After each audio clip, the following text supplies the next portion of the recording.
All right, all right, all right. Hello, hello. Tracy Noriega here, paying it forward to you on this episode of Power to the Peeps. PEEPS stands for Positive, Extraordinary, Everyday People Stories. And today we have Sasha G in the house representing all the teachers in New York City and beyond. Thank you, Sasha, for coming on. Thank you for having me. I'm excited. Yeah, geez. I mean, teachers right now are so well, I think we've realized that they are the essential worker, right? How many people have really realized the worth of teachers? I think even kids, I know our kiddo was like, got to a point, I want to go back to school, you know, and not realizing what teachers really do every day. It's not just, babysit our kids, but the educating and and parents now have had to fill in those shoes and just minutely and see like to the extreme and the how much teachers are doing. Yeah. So thank you for your service, because I believe teachers are really the heroes on the back lines, keeping all this stuff. But were you always like drawn to teaching? I mean, you have quite an extensive teaching background. So I wanted to ask, was that like innately in you? I want to be a teacher. Um, that's a funny question. Yeah, because a lot of people I know in teaching switch careers and go into Yeah. teaching, but I knew I wanted to be a teacher since I was just, well, first I knew I wanted to work with children since I was a kid myself. So I was a child myself, having like this passion for working with children. And then when I was in high school, I thought I wanted to be a doctor. Honestly, it wasn't an original thought. It was my parents who wanted me to be a doctor. So I just kind of Mm, put that on. And I was like, sure, I can be an MD. I wanted to be a pediatrician. I interned at different hospitals working with pediatrics and helping kids. But I just knew that my passion didn't come from being at a hospital, which I actually hated. I didn't really care for it. It was working with kids. And so when I really asked myself, when I entered college and I went to Stony Brook University, which is like very science heavy, and I was like, yeah, they have a medical program and a medical school on campus, a hospital on campus. And it was there that I realized this is not what I want to do. mm. Well, that's great. You did. And so how did it finally come along and you accept it and tell your parents, no, I'm going to be an educator? Um, so I took a few science courses, which I was like, it was dreadful. And then I realized I really loved literature. So it was really through my love of like reading and writing and exploring and questioning and having amazing dialogue and interpreting literature that I was like, I can really pursue this. And then in my mind, like, how can I combine that, this idea or this love of like thinking things through, critical thinking, Mhm. dialogue with other people, interpreting literature. How do I combine that with like my love of children? Because I knew I needed to work with kids. Mhm. Some way I needed to work with kids. And teacher just seemed like a logical thought. Right, Then right. when we put it together and I redefined my major, I thought about like my childhood and like even when I was a kid myself, I have a younger brother, 2 years younger, I would sit him down and play teacher all the time. So it was really funny because when I started thinking about like when I was a kid and things I would do and the relationships I had with my elementary school teachers, it kind of made sense. So everything kind of like fit like a puzzle when I finally decided like that's Mhm. what I wanted to do. Okay. Well, one of the things I found really interesting about your, how would you say, your journey into teaching was that you didn't go straight into teaching. You went and took a master's before going teaching. You want to explain about that and your little background there? Yeah, that's I know. So in my undergrad, I actually was a student teacher because everyone has to be a student teacher. So I did work I actually went back to my old high school and worked in my old high Oh, school wow. as a student teacher, which was interesting. And then I got scared. Like I have to say, I was Mm, scared to enter a classroom. I was young. yeah. I wanted originally to go into working as a high school teacher. So that was my original idea. Mhm. And once I did that, student teaching honestly scared me. Mhm. It is scary. I was not ready. I just was not ready. And I took a year after undergrad. And what I ended up doing instead was taking a position um, an organization called Champion Learning Center, which was actually an organization that was funded by the state of New York. And it was completely free for parents and students. And what they would do is send one-on-one tutors to a child's home. Oh, nice. It wasn't terrible. It wasn't a terrible job. Like, paid me well. I already had a degree. I already had a teacher certification. I was just scared to go into the classroom. And I was like, I'm going to take a year. I'm going to do this.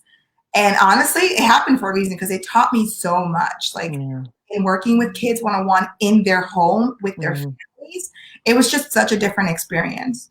And then after that, after a year of that, I decided to go back to grad school. And I pursued a literacy education degree because I wanted to be a reading specialist, because I love that one-on-one with kids who were not reading at grade level, who were reading severely below grade level. So I'm like, I can make a big impact with that. That attracted me more than having the whole classroom of teachers.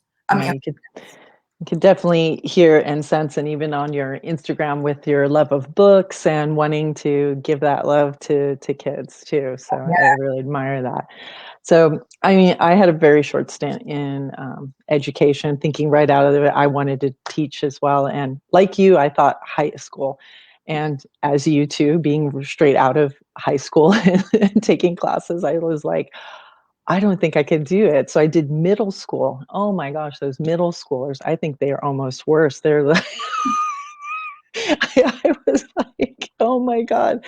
But one of the things, I saw when I was there, and this is, decades ago, was that there was this movement of, teaching. I was thinking teaching, oh, like what you were saying, I get to, introduce these concepts and have these discussions and all this stuff. And what I was witnessing was, it was just all geared to taking tests, aptitude tests and scores. And if our school doesn't get these scores, then we don't get this funding. And if these teachers don't get this certain thing, and it just seemed so heavy on the teachers. It did not seem fun for the students. It wasn't really teaching them critical thinking and stuff.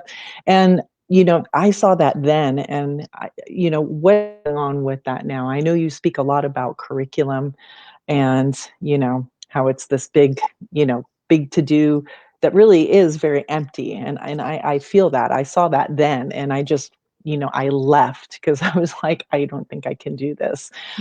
So what do you see as an educator, having been now in the school system, and what do you see that's posing for these teachers right now, and what can happen to shift that? Well, I don't think much has changed from what you just described, unfortunately. I think it really sucks the fun out of teaching. Yeah. It really sucks the fun out of what teaching can be.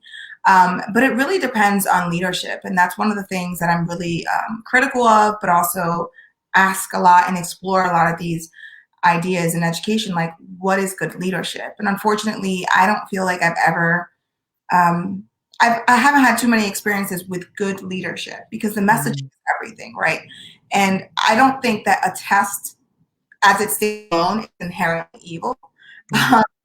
What we do with that, how we message it to teachers, how we make it how we come from such a limited place, like leadership, school leadership.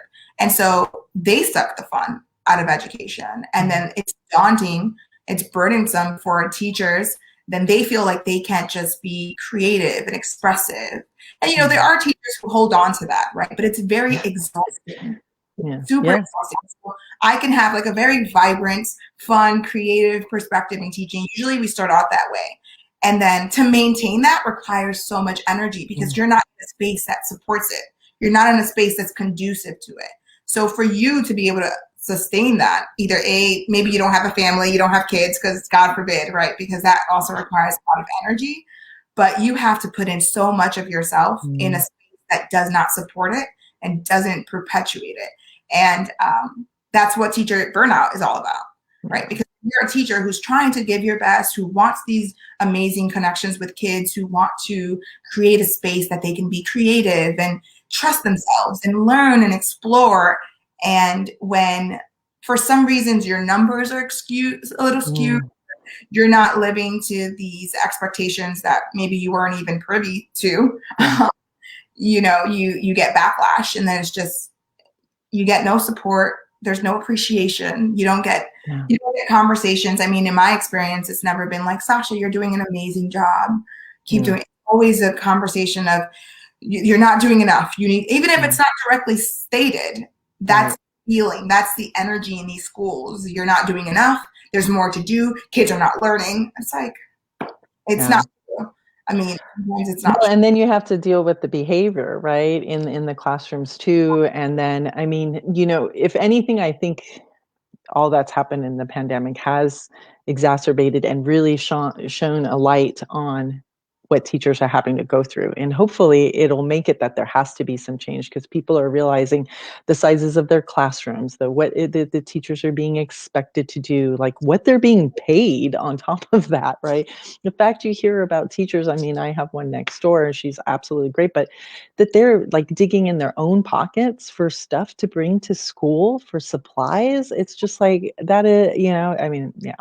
So, I mean, one of the things so all this happens, a teacher comes in with all this great, like, I'm going to make a change. I'm going to, inspire kids and help educate them and open their eyes. And then you've pointed out a lot in your Instagram too. And, I mean, it's prevalent everywhere.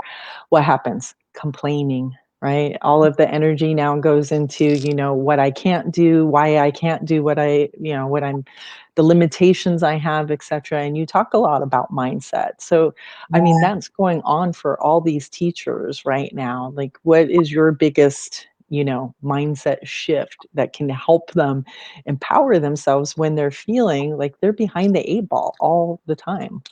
Yeah. I mean, one thing that I can say is you have more control than you think you do. Yeah.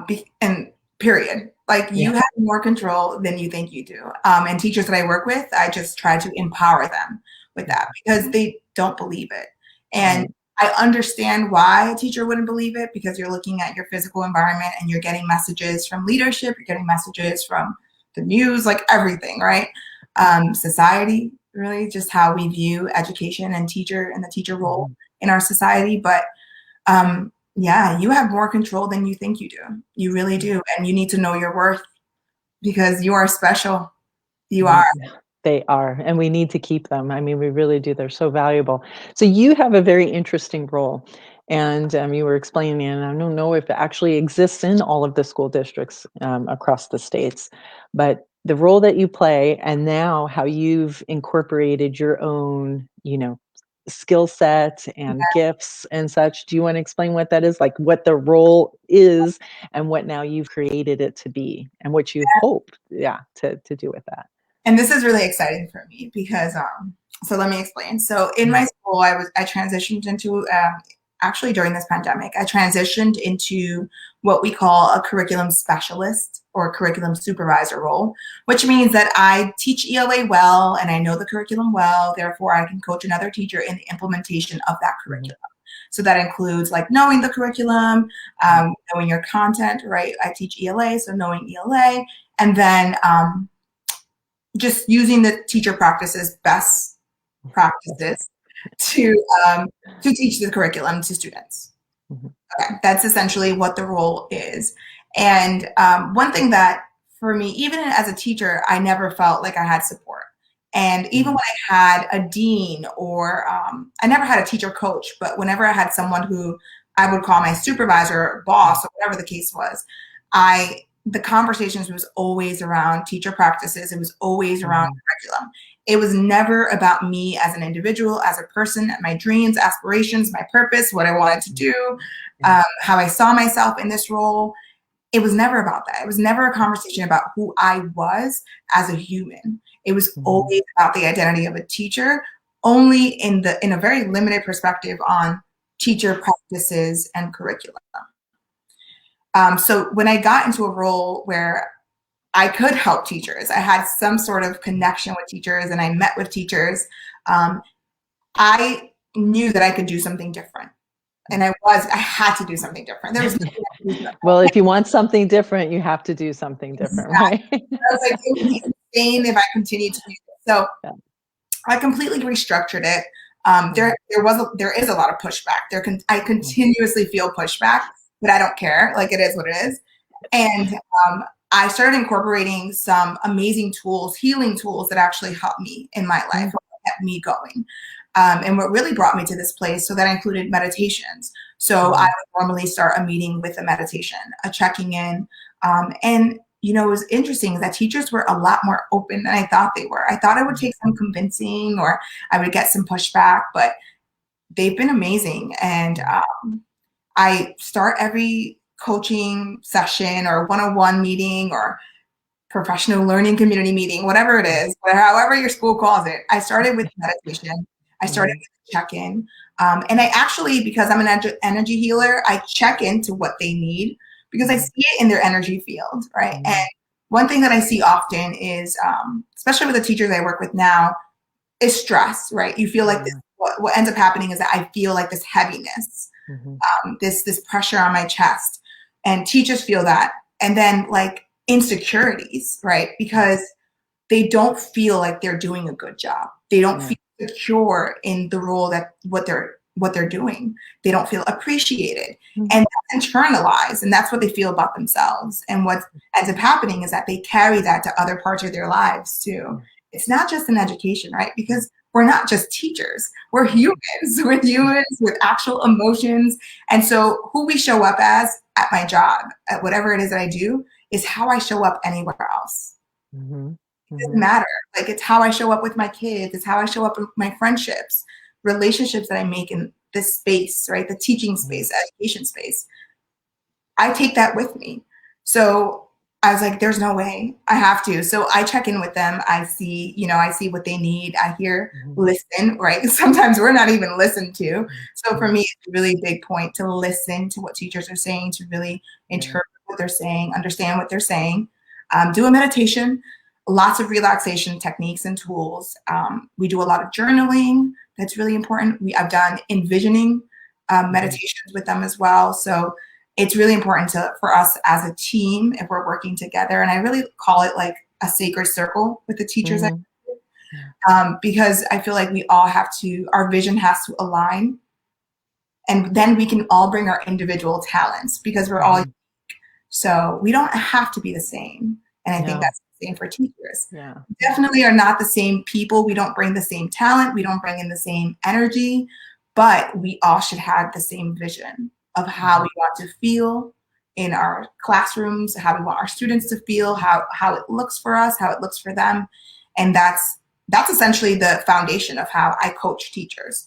And then we can talk about teacher practices, and then we can talk about observations, and then I can talk about curriculum. But I have to set a foundation of, you are a human. I'm going to meet you where you are, not just the kind of teacher you are, but where you are as a woman, a mother, a friend, a partner, a wife, whatever it is. Yeah, no, that's beautiful. So, I mean, those teachers who have you honestly are very blessed to have somebody who's cutting edge like that, and also knows, because how many times do we get people from the outside to come in and tell you how to do your job and they've never done it? And it's just that's maddening to me. It's like, please don't tell me how to do my job when you've never done it. It's like, so, I mean, you bring that, which is just so invaluable. So you are, from what I understand too, this extends beyond where you work in your school. You're extending these offerings, these gifts, this teacher coaching to anyone who wants to reach out to you. So you don't need to be, now is the wonder of the World Wide Web, and now that we've all been forced to be virtual in order to not spread. So what are you offering there? Because I know you're doing it for teachers, helping with, but then also expanding, as you mentioned, you've realized these spiritual gifts that you have, your teacher gifts that you have, but your spiritual gifts that you have, and these energetic healing that you're able to do, and you're wanting to do it not just for teachers, but for women in general who want to transform. So do you want to speak about that so people who are following you know, what it is you're offering, what you do, what you make available to them? Sure. Yeah. So, I mean, it's been great to be doing this work with teachers. I really feel like I'm a revolutionary in that sense. And just know that when you are pushing against the status quo and you are revolutionizing with something a system that is Yeah. so archaic and deeply rooted, you are going to get some pushback, right? So it's not just like, oh, I'm doing this, and it really does require work. And healing is the same, right? And the teachers Mm-hmm. that I work with, I'm fortunate enough that I see that they want to do this work, and lots of teachers feel that way. Lots of women feel that way. Like, I Mm-hmm. know that I'm not feeling good where I am, whether I'm a teacher or not. There are things about my life that just don't feel right. And that's how I felt in teaching, and that's how I felt in life a few years ago. It's just, from the outside looking in, it seems like I got it all together. Like, you have the degrees, I have a job, like I self-sustaining, like, I'm good. But Mm-hmm. like, I felt like I'm just not happy. Um, there's something not right. Mm-hmm. There's something that's not aligning. And it's difficult to say that, to share that with people from the outside looking in, because Mm-hmm. they're like, what are you talking about? You have it Yeah. all together. But I know that it's something that women experience a lot. And I've experienced it myself. And I'm here with the tools, with the energetic tools, but also tangible tools that you can do that really helps you. So I can absolutely help women, guide them through self-healing. So I do have like one-on-one energy calls, where I can like read your energy and I can help you move forward, give you some next steps, and you can, guide your own self-healing, and I can provide the tools for that. I also have meditations that I do that you can tune in. I also have like intensive coaching. So if you want someone, if you're like, I'm in this work, I'm going to do this work, I know that this is going to be the year of transformation Yeah. for me, then you can work with me coaching one-on-one for an entire month or 3 months, depending on Mm-hmm. what you need. So we can always hop on a call. We can always do an energy reading. We can always discuss. And I know it's transformational. And I see my teachers that I work with now, and they're like, Sasha, you're amazing. Like, I'm so blessed to work with you. But the unfortunate part in education too, right, is that I can create a sacred space, but the entire system, the entire school Right. across the nation is not there. And so that's why a lot of my work as well, not only with energy healing and coaching women who really want to transform their lives, but it's also transforming education. Yeah. I mean, that's a big thing. And I know so many people see the need for that. I mean, it's just, I mean, we're not reaching every kid. And the fact, like, they make these programs saying, no child left behind, but how many are we actually leaving behind? Right. I, I mean, yeah, I know.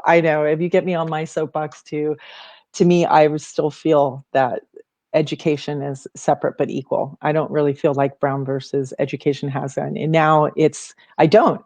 It's now you used it, instead of using race as it, you use as your socio-geographical, economical barriers. And now that dictates. Because if it really, Right? yeah, It's tied to race too, right? yeah, right. It ties to it, but you don't say it, because now it's by the boundaries of that neighborhood. So now you just, you code it with something else.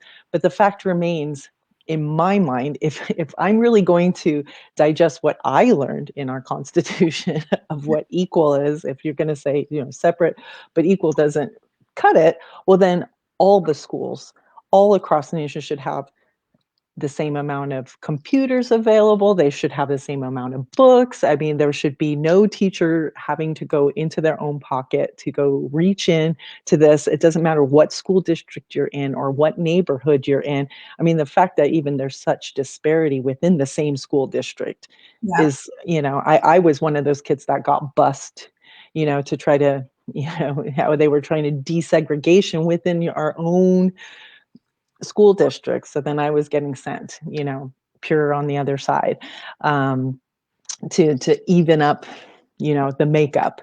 But it still wasn't even as what you had when you went into the school. So they all were, this disparity between them. So, I mean, we could go on, but what is it that you envision, since you've been in the trenches, you've been working that, you've got this, not only a evolved educator as what you've seen and experienced, but also your education in the masters, and now doing this, teaching the teachers. What do you envision of how can we, like, what? what can we do to make a step towards that direction? Yeah. This question is always like I get butterflies. Honestly, it's so exciting because before I would think it was daunting. Before, like my mindset has shifted so much that if you asked me this 5 years ago, I would say, forget it. Like there's no chance. Mm. Now I'm like, no, absolutely. Like we can transform, actually revolutionize it, right? Because we're not just changing within the system, we're like creating an entire new thing. Mm-hmm. And honestly, I really feel like it starts within, just like anything, right? Just like anything, because systems, they exist, right? Systems are systems, but it's the people that create the system. Mm-hmm. And so when we think about education, sometimes we're like, oh, they create this. Who's Mm-hmm. they? We're they. This for us, like as a teacher, let me look at how I feel about my students, and I'm guilty of this as well. And it's not to shame teachers, right? Because we never want to shame or judge. I never want to shame or judge anyone, but we need to look at what we've done, admit that it's not okay. Whether we thought about a certain student in a certain way because of their race, these are things that need to be brought to the forefront so we can allow healing to happen, because education needs to heal, right? It's a system just like any in this country, but education is the one that I care about, that we haven't allowed healing to happen. And so we're coming from a system that was built, like many systems in this country, on hate. Yeah. Right? Like separate but equal. What does that mean? Mm-hmm. And so these are the remnants, and it wasn't that long ago, really, in the scale of history and time. So this is the foundation of this education, of this system. Of course, it needs to be revolutionized. Of course, it needs to change. And it really starts with us. It really starts with us being honest, creating these spaces, being honest about our intentions, and doing the healing within us, which is why I think it's so important when I coach teachers that it is about being honest and vulnerable and open, and having the space and to feel comfortable to do that and allow healing to happen. So then it ripples out, right? We have to shine from the inside out. And if we can all do that, imagine how powerful that could be. And then we'll see when the system will change. We'll see the structures change. We'll see schools that embrace freedom and not oppress our students, because that's what we see now. We see schools that are extremely oppressive. Oh, yeah. Extremely. And they teach oppression, right? Students learn oppression in our schools, and it's unfortunate. But it's like, that's what it is. I don't think it's good or bad right now. I think it needs to change, right? And we're just so caught up in like, well, this is what we've done for years. It doesn't work. I know. It's like, well, then why can't we do something different? Like, people are so overwhelmed by the idea. People get very overwhelmed about changing a system. Yeah, well, that won't work. It's like, well, can we just try it for a little bit and see what works and what doesn't? Because we know what's not working. We know we definitely know what's not working. So let's make those little shifts, little by little. And I think what you're really saying, and I hear you too, is like that change for and it's not just in education. I mean, it's everyone. And we share a mentor, the marvelous Margarita Alcantara, and who asks everybody to really look at, what do you believe, and that's that mindset. Like, we have been programmed to believe certain things, and until we question the matrix of what it is that we have told ourselves is truth, and it's like, is that really true or not? No, I don't buy that, because guess what, even though everybody else can believe it's true, you can also make the conscious choice to say, well, that's fine, I'm choose not to believe that. I'm not believing that. I believe, and it's like, what do you want to believe?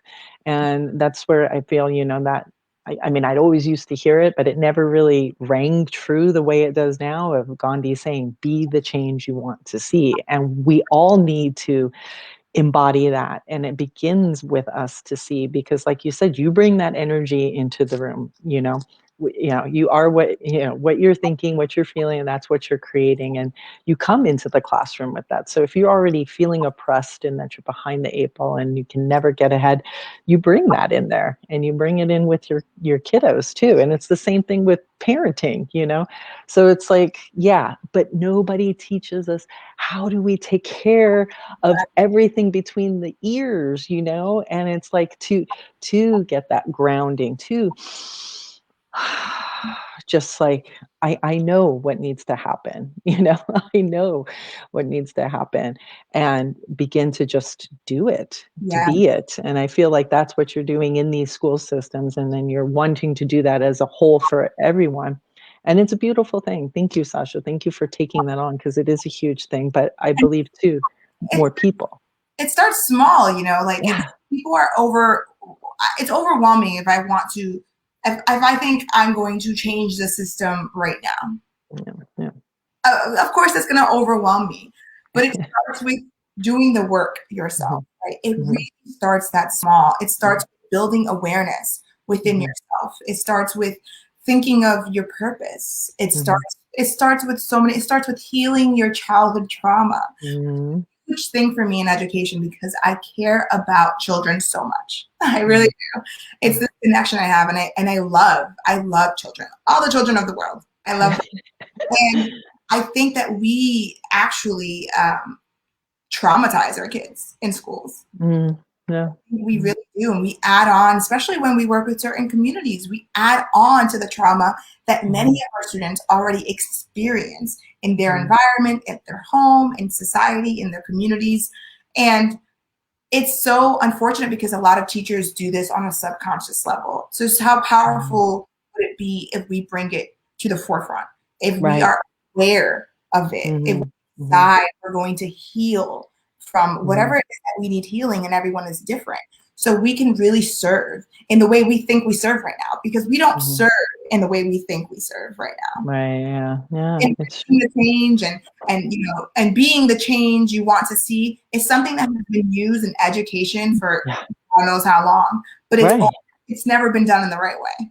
Well, because like how you say, it's not being, how would you say, you're not giving a safe space to even have the discussions. There are so many discussions that need to happen so that people say, well, you're telling me this, but I don't feel it because I don't feel supported in my own job to do what I need to do. Here are the things I'm running into. How are you going to support me in order to make that change in my classroom? Because yeah, it becomes with us and then what we do in our little small area, and it's that ripple effect. But one of the things, I it gets me sad to see is like how you mentioned them, the kids end up getting more traumatized by their experiences in school, whether by fellow, classmates, with the teasing and the things like that, or from the teacher who's, maybe fed up and turns them off to teaching, maybe with something they say, the way they deal with them, just go to the back of the classroom, and then they get turned off to learning. And that's like the really, to me, the scary part and the sad part, because once you stop the enjoyment of learning, then you've stunted your growth as a human being too, right? To just go there. And then I see it when we get into, entrepreneur groups or other stuff, and people already, they still carry that, for what you're saying about the healing. They carry that I'm not good at that. I wasn't good at school, so I can't learn that. And they kept that. It's And just it's because so many of these practices that I'm supposed to be coaching teachers around, so many of them are toxic, right? yeah. And it's interesting how, and unfortunate how, so many practices that are toxic have been normed in schools Mm, across the nation. And I'm guilty of that too, right? Because I am a part of this system. mm, And I chose not too long ago, I'm not going to participate in that chaos, and I'm going to do something different. Um, mhm, I forgive myself for the things that I've done as a teacher too. And I think that there's space for that too, to know mm, like I did that. And now like, mm, oh, it's a little cringeworthy, and know that yeah. that's how I was at that time. And I forgive Right. myself for that. And I know that I can do better, and I'm going to move forward from that doing better. Mm, But when we don't have that awareness, we're just yeah. continuing the same vicious Well, cycle. self-awareness is the biggest thing, right? Because we don't even realize the extent that we have been conditioned and programmed. And then even when we do it, you still, we've learned layers, layers, layers. Wow, it's really all the way down there. It's like it goes that deep. It's just like, oh my God, That's why, like, Um, being a spiritual coach and like working with me, it starts with awareness. It starts with mhm, like digging deeper because we're so surface, right? Especially, mhm, but if you decide like, I want to heal, I want to really tap into my potential, I want mhm, to tap into who I am, I want to serve from a place of like of alignment, of mhm, purpose, of empowerment, knowing that I'm supported, that I'm mhm, protected, that I will have everything I need, and say that to myself and believe it. If you want to reach mhm, that place, you need guidance, um, mhm. and it's great because I can be that guide. But of course, like you have to take that step. You have to say I'm ready, and Yeah. allow everything else to unfold. Well, even more than I'm ready is I'm willing. What Right? I'm willing. I'm going to And the other part of that is, and it can be a heavy word, but it's like it's our responsibility.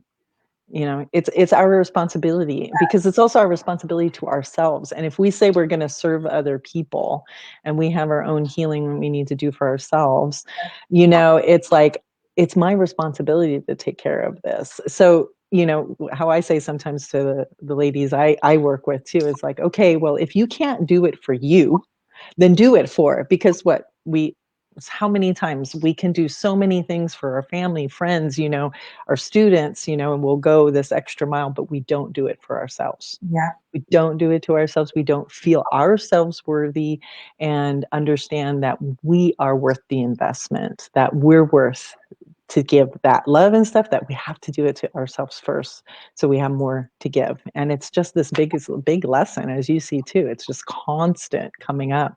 I have to give more to, if I'm going to keep giving more to out there, I have to keep giving more in here, you yeah. know. Yeah, yeah. There's a lot to give. You Oh, can't just oh yeah. there's a lot to give, there's a lot to receive. You just have to be open to that. So, and Yeah, willing, yeah, willing to yeah. do that work. But I agree, it is our responsibility, especially teachers. I always Mm, felt like it's a social responsibility when you're a teacher, to mhm. really take care of yourself, to really Oh, yeah. be disciplined and show up for yourself and Mhm. heal what needs to be healed and be in that process and love yourself because that's what Mhm. you teach to. And Right, we teach by example.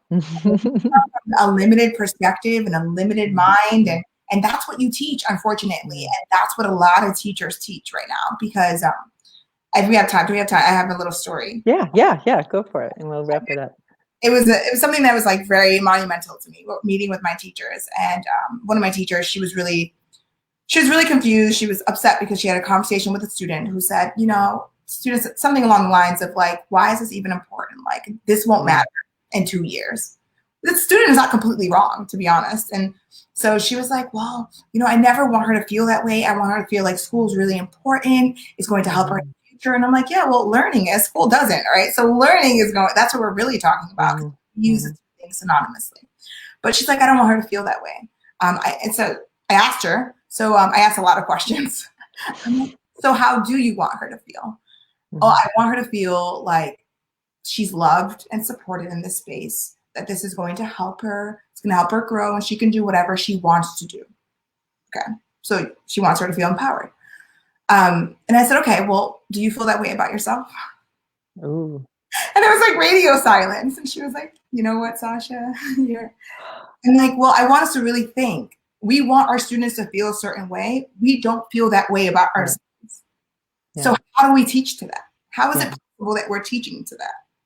Well, even one step further too, if you don't feel that yourself, but you don't feel like you have an environment that is conducive to that, Yeah. then you can say all day long, but it'd be like, you want to say that, but yet you have, alcoholic parents in the house. It's like that's not going to happen, right?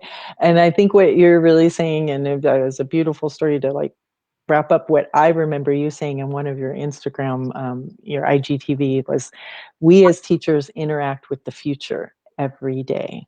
Mhm. And that was like really powerful, I felt, because it is, you're interacting and influencing the future. every day in your classrooms. Like, and it's that, you're either inspiring them, to want to learn, to be more, I don't know, just inquisitive, and to just learn about themselves. And like you said, just to realize that they are a gift as well. And so are we doing that in our schools? It's not just about the test scores. It's about them as a whole person and going out into the world. And I really think that embracing that too and shifting whatever structures need to be shifted and recreated, the test scores will be fine. Mhm. Kids will perform greatly on those test scores. It will not be an issue. The issue is teaching and learning. The issue is how we teach. The issue is our schools. The issue is how we coach and develop teachers. The issue is our intentions, our mindset. That's the issue. The test will be the test. It doesn't matter. Mhm. But building a school that embraces freedom in every respect of the word, the kids will be amazing on tests. Whatever test they take, it'll be fine. Mhm. Beautiful. Well, with that, I'm going to ask you to go ahead and close how you would like anyone to follow up with you, what you offer, just so they know like why you're on here, because I just think what you're doing on so many levels is so beautiful, Sasha, and I want them to know, what would you like to say to the audience? Sure. One thing I can say is that you have the power to live the life you want to live. Mhm. You have to say yes and keep walking in that direction. And then things will show up for you. Anything you need will show up. And this might be a sign for you.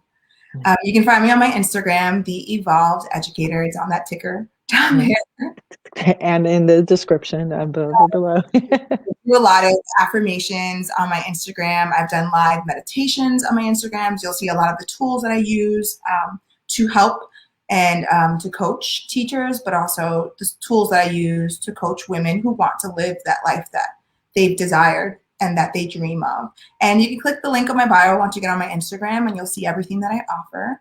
Or send me a DM. We can chat and see how I can help you if this resonates with you in any way. Beautiful. Thank you so much. So yes, please look up Sasha G, energy healer, evolved revolutionary educator.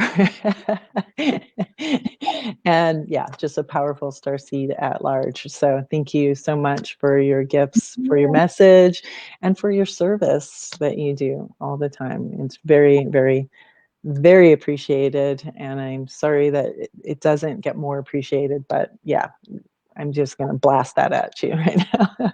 I receive it. Thank you. I feel better already. And to all the teachers out there. And so anyone who sees this, please pay this forward to another teacher, another woman that you know that could use this, that she might be stuck at home with her kids and feeling like an at-home school teacher as well, and wants to evolve and make that shift. So thank you again, Sasha, and everyone out there. Stay happy, healthy, positive, and of course, enjoy the rest of your never before lived day. Cheers.